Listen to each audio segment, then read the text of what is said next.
Let's move on, and Byju's, that's again in focus. Why now? Because Blackrock has actually yet again cut the valuation of its holdings in Byju's to $1 billion. This is the second valuation cut by the PE investor. Let's go across to Sharad, who's joining in with us with more details on that. Sharad?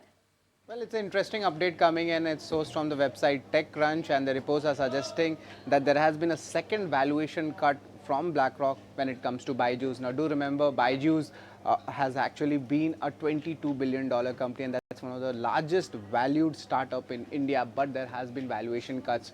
If you look at it, they have less than 1% stake, but every quarter or every 6 months, there are valuation upgrades happening as well as downgrades for these big investors. So this is the second straight, you could say, valuation cut, 95% downtick from $22 billion to $1 billion. And of course, last year also they had actually downgraded Blackrock around 62%, and the last valuation was $8.2 billion.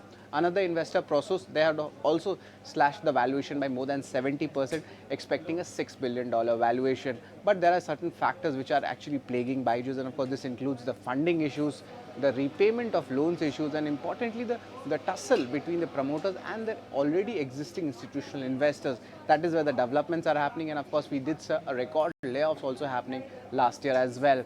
So these are the issues which are plaguing Byju's. But going ahead, what's forward? And of course the important thing is more forensic due diligence projects are expected to kick in. FY23 numbers are still pending, and importantly there will be the IPO of their arm Aakash Services as well. They are weighing this IPO, and this size could be roughly between $950 million to $1 billion.